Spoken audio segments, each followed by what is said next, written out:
Hello दोस्तों, कैसे हैं आप लोग। राधे राधे, जय हिंद।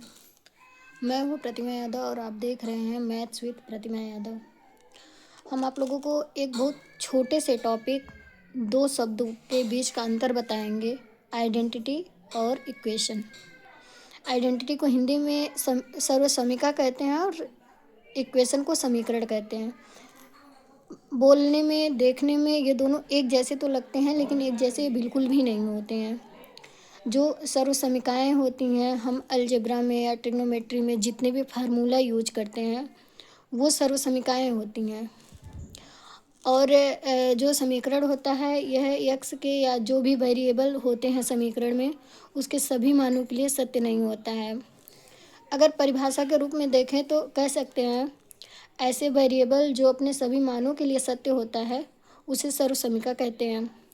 और समीकरण कहे तो ऐसे वेरिएबल जो अपने कुछ मानों के लिए सत्य होता है। जैसे हमने इसमें दे रखा है sine square x plus cos square x equal to 1। अगर यहाँ पे हम एक्स बराबर 45 ले लेते हैं तो भी sine square 45 plus cos square 45 अगर हम करते हैं तो इसका मान 1/√2 का होल स्क्वायर प्लस 1/√2 का होल स्क्वायर, ये 1/2 आ जाएगा प्लस 1/2 बराबर 2/2 आ जाएगा, इक्वल टू 1 आ गया। हम एक्स की जगह चाहे 30 रखें, चाहे 60 रखें, 90 रखें, कुछ भी रखेंगे, वो हमेशा हमें वैल्यू 1 ही देगा। तो यह हमारे लिए आइडेंटिटी हो जाएगा।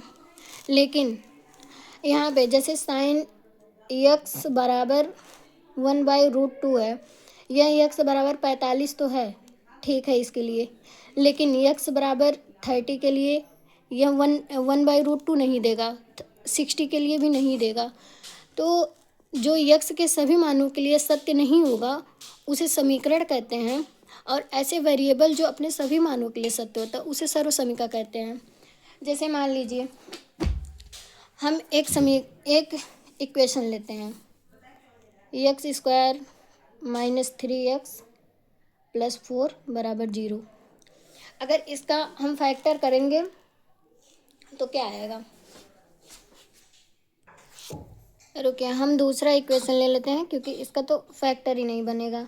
मान लीजिए हम ले लेते हैं x square minus 6x plus 8 बराबर 0 ले लिए। अब इसका फैक्टर करेंगे तो x minus 4 x minus 2 equal to 0 आ जाएगा। अब x बराबर 2 एंड 4, अगर इसमें x की वैल्यू 2 रखेंगे या 4 रखेंगे तब 0 आएगा। लेकिन और भी अगर 2 और 4 के अलावा कुछ और रखेंगे तो फिर हमारा 0 नहीं आएगा। अर्थात ये क्या है, समीकरण है। और अगर जैसे हम मान लीजिए a प्लस बी का होल स्क्वायर, ये फार्मूला है, बराबर क्या होता है, a square plus b square plus 2ab। अब यहाँ पे ए और बी की जो वैल्यू लेंगे, एक बार इसमें रख करके चेक कर लीजिए, एक बार इसमें रख करके चेक कर लीजिए, वह हमेशा और हमेशा दोनों बराबर ही आएंगे। अर्थात जो फार्मूले होते हैं वो आइडेंटिटी होते हैं, और जो ऐसे इक्वेशन होते हैं वो आइडेंटिटी नहीं होते हैं, क्योंकि वह एक्स के सभी मानों के लिए सत्य नहीं होते हैं। कैसी लगी वीडियो कमेंट में ज़रूर बताएं। मेरे मैथ पे पहली वीडियो है, शायद कुछ गड़बड़ भी हो सकता है। ठीक है, धन्यवाद।